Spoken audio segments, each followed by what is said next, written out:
The accusations came out of nowhere at Sunday dinner. One minute we were passing around Mom's famous pot roast. The next, my husband David was standing up, tears in his eyes, phone clutched in his shaking hand. "I can't keep quiet anymore," he denounced, his voice trembling with what I now know was fake emotion. "Emma's been unfaithful." The silence that followed was deafening. My fork clattered against my plate as I stared at him in disbelief. My mother-in-law gasped, clutching her pearls. My father-in-law's face turned red with anger. "What are you talking about?" I managed to say, my voice barely a whisper. David held up his phone, displaying what looked like text messages. "I found these on her phone. She's been seeing someone from work for months. My name is Emma Chin, and at 35, I watched my carefully built life implode over fabricated evidence my husband had spent months creating. The worst part, I never saw it coming." "That's impossible," I said, standing up to look at the messages, but David pulled the phone away, tucking it into his pocket. "I've already shown them to my lawyer," he said, his voice hard. "Along with the hotel receipts, the secret email account, everything. It's over, Emma. I want a divorce." I looked around the table at the faces of the family I've been part of for the last 10 years. My mother-in-law, Margaret, was already crying, while my father-in-law, Richard, stared at me with disgust. My sister-in-law, Sarah, wouldn't even meet my eyes. "This is insane," I said, my hands shaking. "I haven't done anything wrong, David. You know that." "That's not true," he countered, shaking his head, playing the part of the heartbroken husband perfectly. I didn't want to believe it either, but the evidence, he trailed off, letting the implication hang in the air. I felt sick to my stomach. The room was spinning, and I could barely breathe. This couldn't be happening, not after everything we had built together. David and I had met fresh out of college, two ambitious kids with big dreams. He was starting his tech company, and I was beginning my career in finance. We supported each other, pushed each other to be better. Or at least, that's what I thought we were doing. "Emma," Richard's stern voice cut through my thoughts. "I think it's best if you leave now." I turned to him, desperate. "Richard, please. You know me. I would never." "Get out," Margaret shrieked, suddenly finding her voice. "How dare you sit at my table after what you've done to my son?" I grabbed my purse with trembling hands and fled the house, tears blurring my vision as I fumbled with my car keys. I heard the front door open behind me. For a moment, I hoped someone had come to their senses, had come to hear my side, but it was just David, that familiar smirk on his face that I'd somehow never truly seen before. "I'll have my lawyer contact yours," he said coolly, though I wouldn't expect much in the settlement. Adultery doesn't play well in court. I stared at him, finally seeing him clearly for the first time in our marriage. "Why are you doing this?" His smirk widened. "Because I can." "Did you really think I'd let you benefit from all my hard work? The company's about to go public, Emma. I'm not sharing that with you." The truth hit me like a physical blow. This wasn't about infidelity. It was about money. David's company, Tech Vision, was on the verge of a massive IPO. As his wife, I would have been entitled to half of everything. But as an unfaithful spouse who caused the divorce, I'd be lucky to walk away with anything. "You won't get away with this," I said, but my voice sounded weak even to my own ears. He laughed, the sound cold and unfamiliar. "I already have. Good luck finding a lawyer who can fight those text messages, receipts, and emails. They've been created by the best in the business." I drove home in a daze, my mind racing. 10 years of marriage, gone in an instant. But it wasn't just the marriage, it was my reputation, my relationship with his family, my financial security. David had planned this meticulously, waiting for the perfect moment to spring his trap.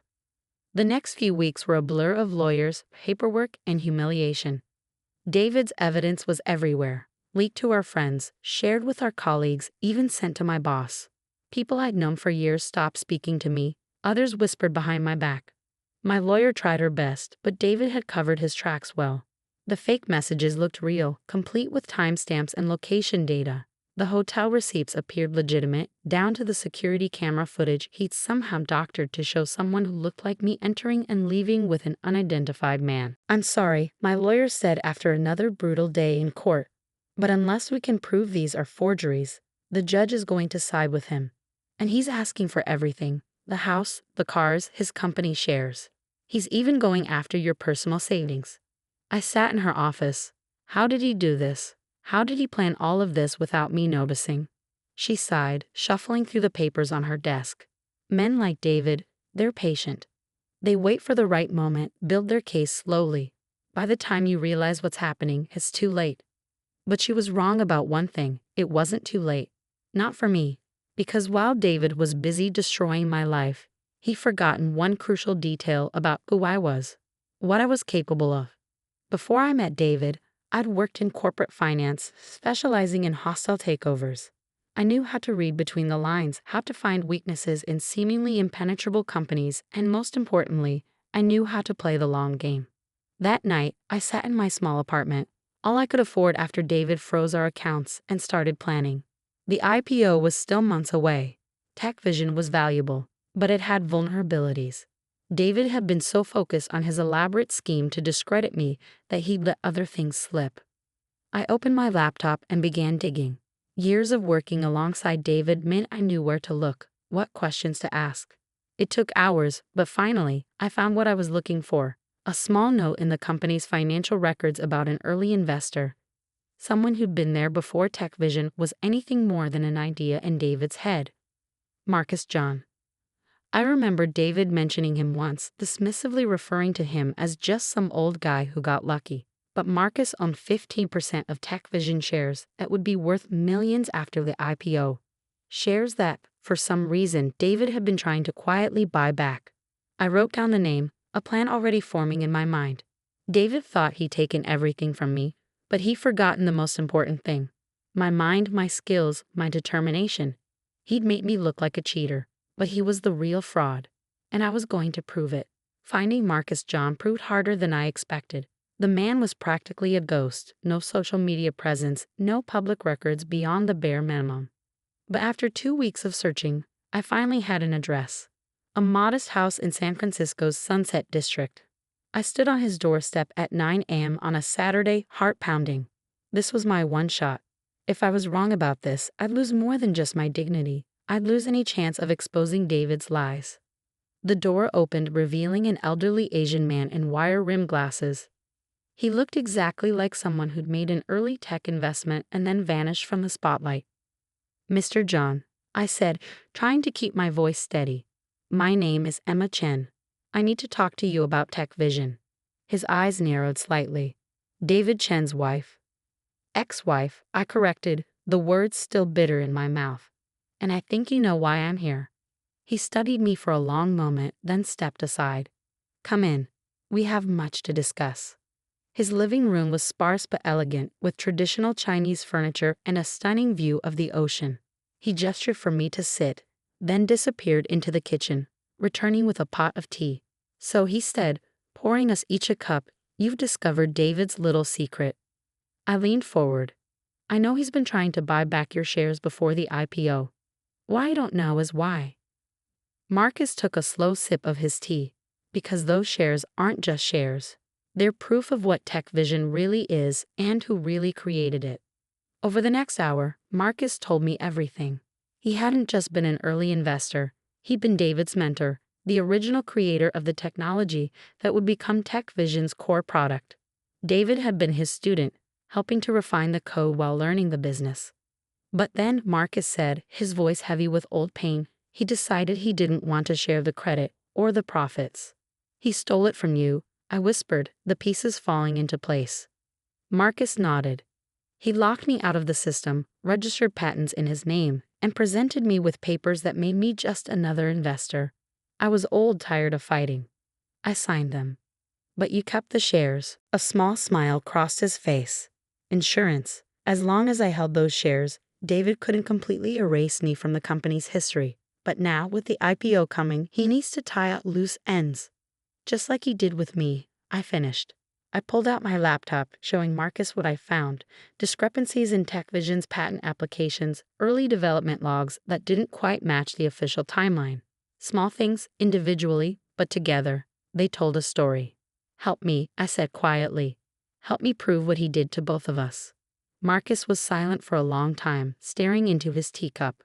Finally, he looked up, determination in his eyes. "I kept everything," he said. "Every email, every line of original code, every conversation. I knew someday someone would need to know the truth.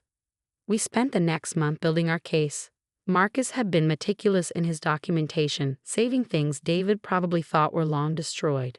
Meanwhile, I worked with a tech expert to analyze the fake evidence David had used against me.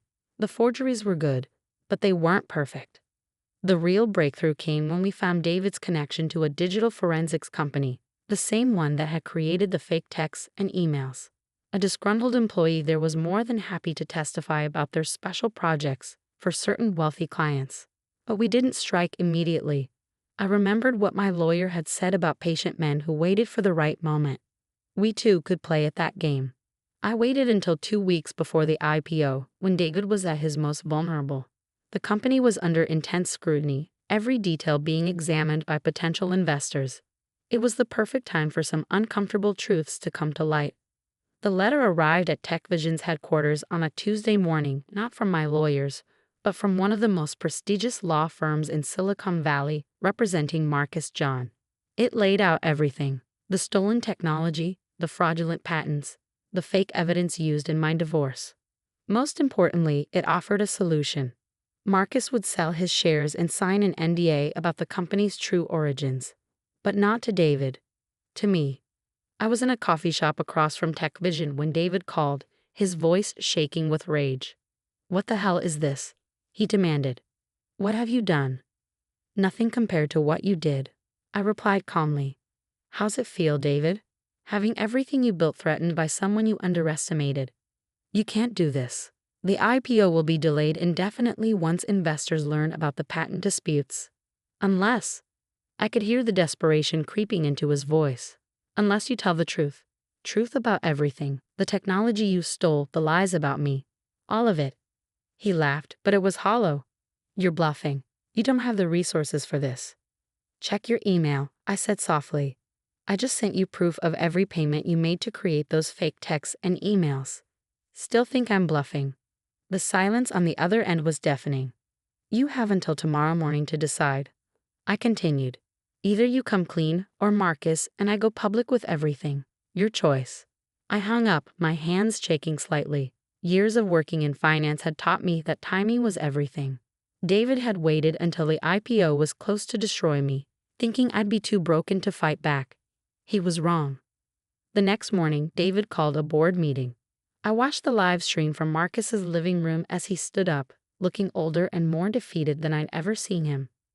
"I have an announcement to make," he began, his voice rough, "regarding the origins of TechVision's core technology and other matters." What followed was a full confession. He admitted to stealing Marcus's work, to fabricating evidence for our divorce, to everything. The board members sat in stunned silence as David dismantled his own carefully constructed lies. Within hours, the news was everywhere. TechVision's stock price plummeted. The IPO was postponed indefinitely. David was forced to step down as CEO. But the real victory came a week later, when the divorce court reopened our case. The judge was furious about the fraudulent evidence. The settlement was completely reversed. I received half of everything, including David's TechVision shares. Marcus sold his shares to me as planned, making me the company's largest individual shareholder. The board, desperate to salvage what was left of TechVision's reputation, asked me to take over as CEO. I stood in front of TechVision's headquarters, looking up at the building that had once represented everything I'd lost. Now it was mine. My phone buzzed. A text from David. "You've ruined me. I hope you're happy." I typed back a simple response. "No, David, you ruined yourself. I just made sure the truth came out." Later that evening, I sat in my new office, looking out over the city lights. Marcus had joined me, bringing a bottle of champagne. "To justice," he said, raising his glass. "And to patience," I smiled, thinking about everything that had led to this moment. David had tried to destroy me, thinking I would break. Instead, I'd emerged stronger, smarter, and more successful than ever. "You know what the best part is?" I said, turning to Marcus. He never saw it coming, just like I never saw his betrayal coming. The difference is I had truth on my side. Marcus nodded sagely. Truth has a way of finding its way to the surface. Sometimes it just needs a little help. The next few months were a whirlwind of changes. Under my leadership, Tech Vision refocused on its original mission, creating technology that helped people, not just profits. Marcus joined the board of directors, his contributions finally acknowledged. David? Last I heard, he'd moved to a small town somewhere, trying to escape his ruined reputation. His family, who'd been so quick to believe his lies about me, now wouldn't even speak to him. Sometimes karma works in mysterious ways. A year later, I was giving a speech at a women's business conference. The topic, trust, truth, and triumph. How to rise after betrayal. The hardest lesson I learned, I told the audience, wasn't about business or technology. It was about patience. When someone tries to destroy you, they expect you to react immediately, emotionally. But sometimes the best revenge is taking your time, gathering your strength, and striking when they least expect it. I'd pause, looking out at the sea of faces. But more importantly, I learned that success isn't about getting even, it's about getting better. Better at what you do, better at who you are, better at recognizing both lies and opportunities. Because in the end, the truth always comes out. You just have to be strong enough to wait for it and smart enough to know what to do when it does.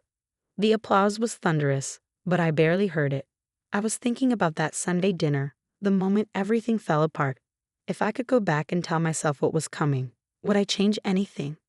No, because sometimes you need to lose everything to realize just how much you're capable of gaining. Today, Tech Vision is stronger than ever. Marcus's original vision, combined with my financial expertise, has turned it into something we're both proud of. The company's success isn't built on lies anymore. It's built on innovation, integrity, and second chances. As for me, I learned that sometimes the worst betrayals can lead to the best opportunities. David thought he was writing the end of my story, but he was really just setting up the beginning of a much better one. And that's the thing about truth, it might take time, but it always finds its way to the light. You just have to be patient enough to wait for it and brave enough to help it along when the time comes.